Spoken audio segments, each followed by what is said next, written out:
A pagan nation, chosen by God before it even existed. How is it possible that Iran, once an instrument of redemption, has now become one of the greatest prophesied enemies of Israel? And what does this reveal about God's invisible plan behind history? Today, we're going to uncover the true spiritual origin of the tension between Israel and Iran, and how this conflict was written in the Bible's prophecies centuries before it even began, and how all of this connects with the prophecies of Ezekiel and the current situation in the Middle East. The wind blows over ancient lands, sands heavy with memories, silent mountains that have witnessed centuries of alliances and betrayals. The Middle East may seem like just a map of political tensions to many, but in the scriptures, what's happening now is part of a much greater storyline. Iran, formerly known as Persia, did not emerge as an enemy.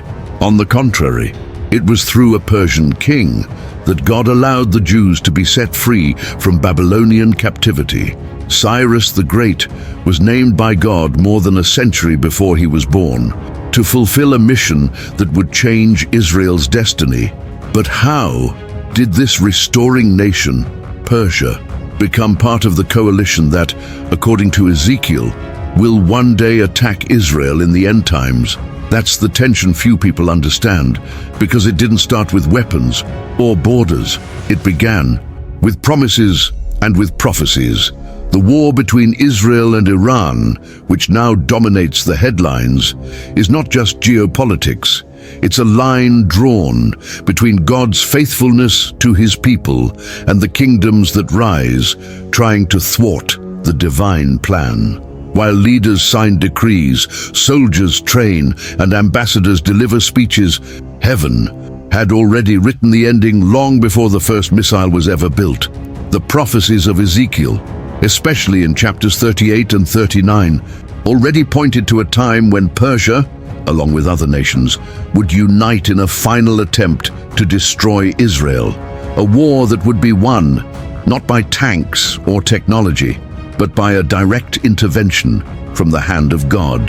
But before we reach that prophetic moment, we need to understand what happened in the past, how Persia became Iran, how it went from being an instrument of blessing to one of the most feared names in biblical eschatology. That's the journey we're about to take. A voyage through genealogies, exiles, royal decrees, and prophetic visions. Get ready, because what you're about to hear may forever change the way you see the Middle East, and most importantly, the way you understand God's sovereign control over the nations. As the years went by and humanity's maps were redrawn by wars and migrations, a nation began to grow silently in the east. Far from Jerusalem, distant from the promises made to Abraham, a new empire was taking shape. They did not know the God of Israel. They did not keep his commandments. They did not sing the Psalms of David, and yet they were being prepared. The name of this people? Persia, known today as Iran. Their origin? Interwoven with the descendants of Japheth, son of Noah. Men who mastered arid plains, built majestic cities, and formed an army capable of challenging the greatest empires in biblical history. For centuries, the world revolved around kingdoms like Egypt, Assyria, and Babylon. It was there that the prophets wept, the exiles cried out, and God's promises seemed more distant with each passing day. But while the world's eyes were fixed on visible power, God was at work in the invisible. Behind the scenes of history, Persia was gaining strength. What no one could have imagined was that this pagan empire, with no spiritual alliance with Israel, would become the key to the liberation of God's chosen people. But before that could happen, a scene was about to unfold that would change everything. The fall of Babylon. While Babylonian kings celebrated in their palaces, confident in their gods and their mighty walls, a Persian general named Cyrus was advancing with an unstoppable army. No city seemed safe before him. No strategy seemed able to stop him. And here, biblical history intersects with world history. That night, As the book of Daniel recounts, a banquet marked by arrogance and contempt for the sacred objects of Israel was interrupted by something supernatural. An invisible hand wrote on the wall, a sentence of judgment. Belshazzar's reign ended that very night. While God's people still suffered in exile, the prophecies began to unfold with frightening precision. It was then that Cyrus, the king no one expected, took the city with almost no resistance. And what happened next shook the spiritual history of the ancient world. Instead of keeping Israel under subjugation, as every other kingdom had done before, Cyrus did the unthinkable. A decree was issued. A call echoed throughout the empire. The Jewish people were free to return to Jerusalem and rebuild the temple. And here, one crucial question must be asked. How did a pagan king, who did not know the God of Israel, have his name written in the scriptures? More than 100 years before he was born, Isaiah had already mentioned him. God called him "my shepherd," a title reserved for leaders who guided the people according to the divine will. But Cyrus, he had never set foot in Jerusalem. He didn't know the Levites. He had never offered a sacrifice on the altar, and yet he stood at the center of God's plan. And at this moment in history, a spiritual principle emerges that still echoes today. God uses whomever he wills, even those who do not know him, to fulfill his purposes. If this story of a God who moves pagan kings to fulfill his promises is already stirring your heart, then subscribe to the channel and share this video with someone who also needs to understand the true spiritual reason behind the tension between Israel and Iran. Because here, every biblical story is proof that heaven is still writing the course of history. Back to the scene.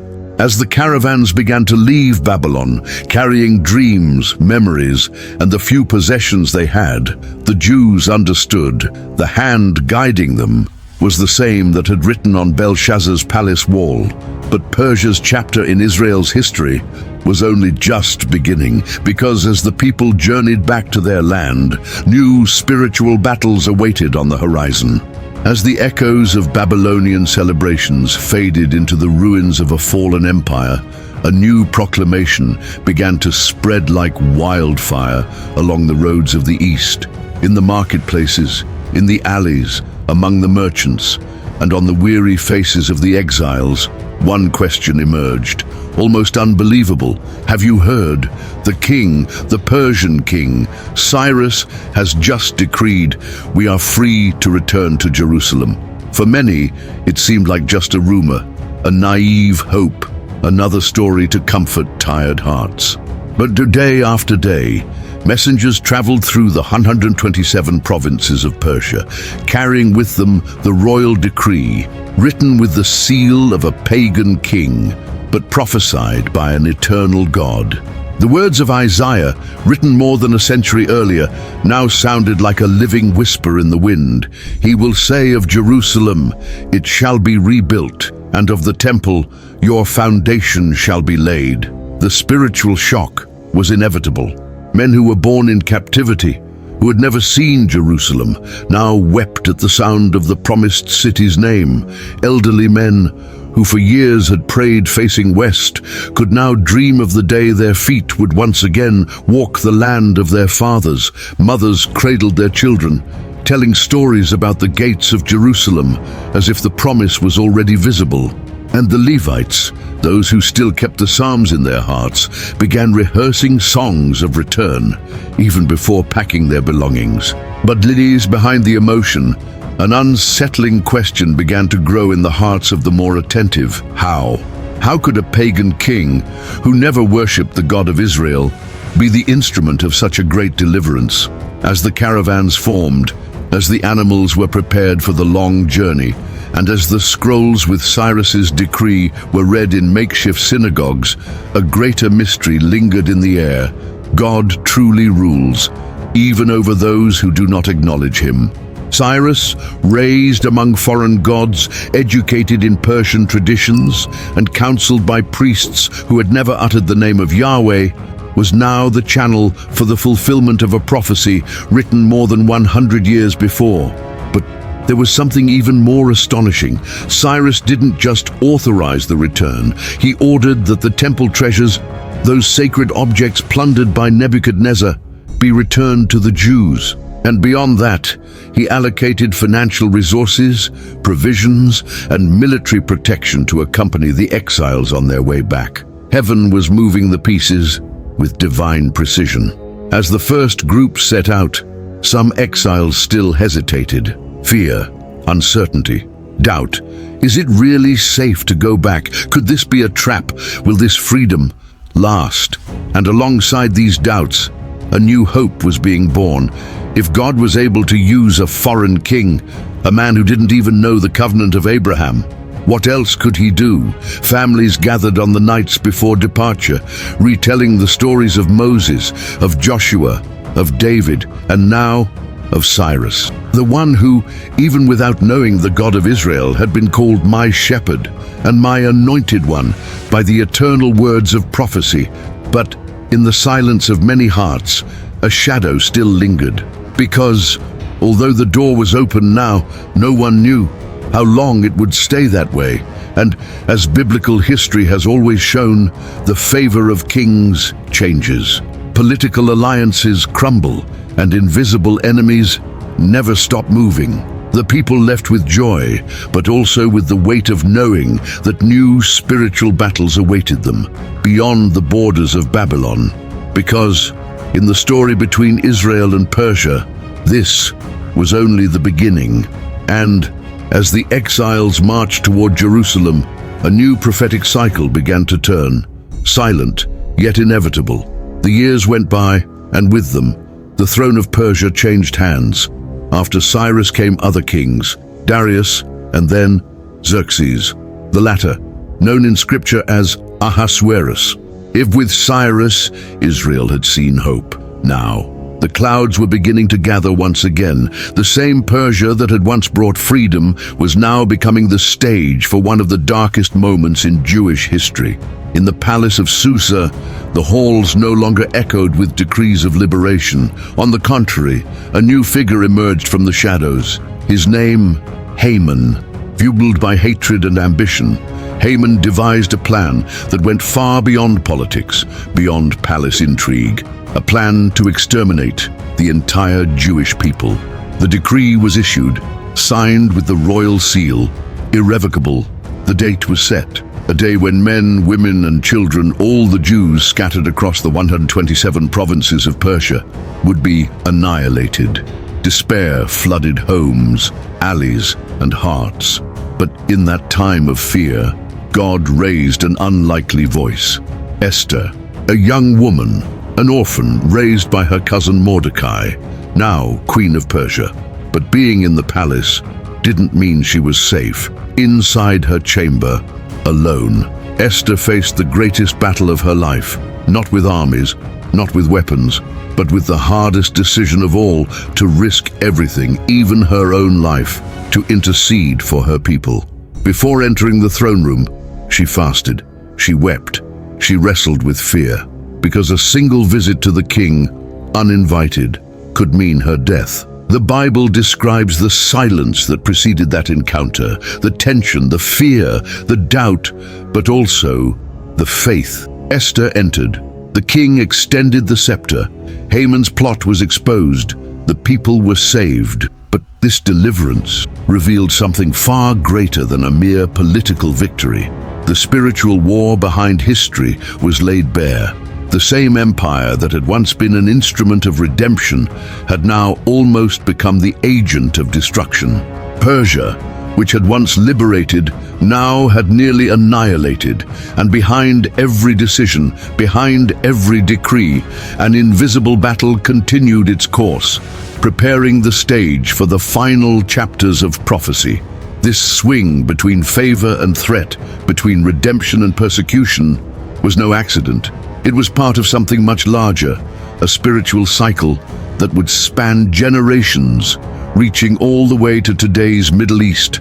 And that's why, when we look at modern-day Iran, we're not just seeing a country with geopolitical interests. We're witnessing centuries of spiritual tension, promises, betrayals, and the fulfillment of prophetic words that have never stopped echoing. Before we move on to the next turning point in this story, if you believe that God still writes stories like this, and that more people need to know the Bible's hidden secrets that the world has forgotten, leave your like now. That simple gesture helps us continue bringing to light the biblical mysteries many want to silence, because what's coming next will reveal how, long before today's speeches, a much darker prophecy was already written, just waiting for the right time to be fulfilled. As time moved forward and the kingdoms of the earth shifted between alliances and wars, one man, isolated, exiled, began to have visions. His name was Ezekiel. Far from Jerusalem, on the banks of the Kebar River, he received revelations that would stretch across millennia, reaching all the way to today's Middle East. In one of these visions, God showed him something terrifying, a scene of war, a coalition of nations marching against Israel, in a future that for Ezekiel seemed as distant as it was unimaginable. Among this list of enemies, one name stood out: Persia. Yes, the same land of Cyrus, of Esther, now appeared as a declared enemy of Israel in an apocalyptic confrontation. Alongside it were other nations: Cush, Put, Gomer, Togarmah, Magog, and its leader, known only as Gog. Ezekiel himself, struggling to describe what he saw, used images of armies like clouds covering the land, coming from the far north, surrounding Israel as never before. The scene was sheer terror. But behind this military movement, there was something far greater, a spiritual battle orchestrated by invisible forces, manipulating kings, governments, and entire peoples. As the enemies prepared, God spoke, "On that day, you will know that I am the Lord." The prophet saw, but no one around him could understand. The years went by, generations came and went, but Ezekiel's words remained, recorded, echoing in the scrolls, waiting for the time of their fulfillment. Today, when we look at Iran, at the fiery speeches, the threats of war, the political coalitions forming against Israel, it becomes impossible to ignore. Ancient Persia, once again, takes its position, now with a modern name, but with the same spiritual root. This isn't just politics. It isn't just economics. It's the fulfillment of something that was already written. Many scholars try to rationalize. Some say it's all just coincidence. Others prefer to ignore it. But the soil of the Middle East bears the marks of a prophetic storyline that continues to unfold, step by step, move by move. And when we observe the current alignments, the military alliances, the hate-filled speeches, the drawing together of nations hostile to Israel, it feels like the echo of Ezekiel's voice is crying out again, as if the prophet from his exile is still trying to warn, the clock is ticking. If this revelation is stirring something within you, and if you feel that more people need to know the prophecies the Bible has revealed, and that today stand before our very eyes, share this video. Send it to someone who needs to understand that the conflicts in the Middle East are far more than geopolitics. They are the unfolding of a spiritual mystery written over 2,600 years ago.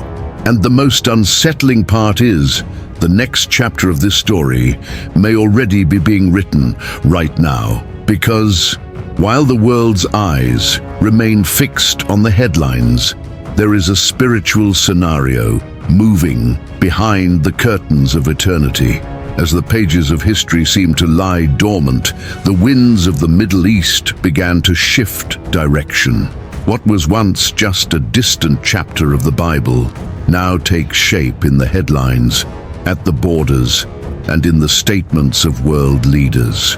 Iran, the direct heir of ancient Persia, re-emerges on the prophetic map, not as an ally, but as one of the main players in the conflict foretold by Ezekiel over 2,500 years ago. The headlines speak of sanctions, nuclear programs, military alliances. But behind every movement, there's something analysts cannot measure. The prophetic clock is ticking. In recent years, tensions between Israel and Iran have reached levels the world has never seen before. Cyber attacks, sabotage at nuclear facilities, mutual threats of destruction.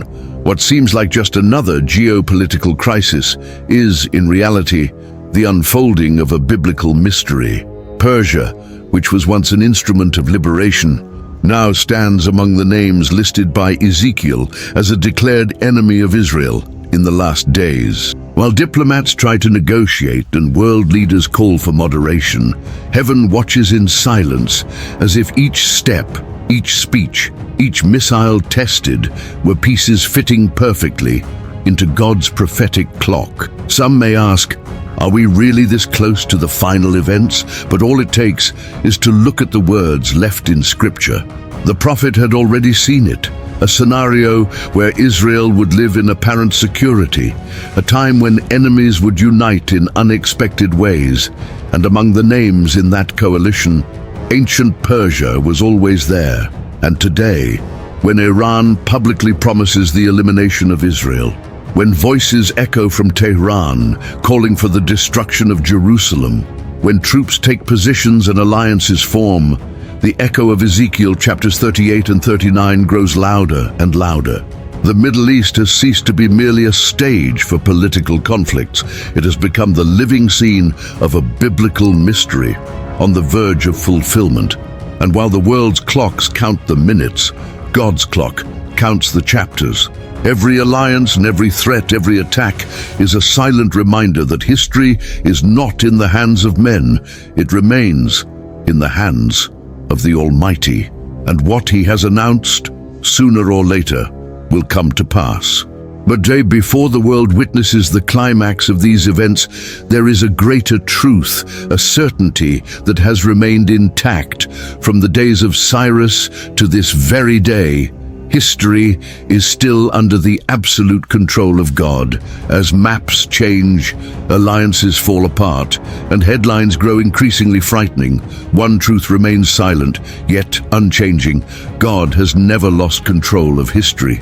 The same God who called Cyrus, the pagan king, to set Israel free, is the God who today moves the invisible backstage of the Middle East. The same God who stirred Esther in the midst of a hostile empire is the God who today raises up intercessors in the midst of governments that deny His name, and the God who revealed to Ezekiel a war scenario the world had never seen is the same one who watches from above every summit meeting, every speech, every troop movement. While the news delivers fear, while analysts predict chaos, while many live under anxiety, the call to God's children is something else. Trust, because many people today are being overcome by fear without knowing that the Bible already revealed thousands of years ago that none of this is outside the plans of the Almighty. While an Israeli soldier guards the borders, unaware that he carries on his shoulders the weight of a 2,600-year-old prophecy, while world leaders decide on war and peace, thinking they hold power in their hands, while millions watch the Middle East conflicts as if they were merely political disputes, the truth remains. It is the Lord who determines the course of history. No decree, no war, no weapon, no geopolitical strategy can frustrate His purposes. And if God was able to move a pagan king, to use an orphan girl to save a nation, to announce a war before it even existed, how much more can He act today in your life? The history of Persia, of Iran, of Israel is not just a sequence of ancient events. It's a demonstration that heaven rules over the earth. And if God controls the kingdoms, how much more can He care for you? If He foresaw the conflicts of entire nations, He also knows your tomorrow. If He fulfilled prophecies about empires, He will also fulfill every promise He's made to your heart. So now, as we close this journey, I want to extend an invitation to you.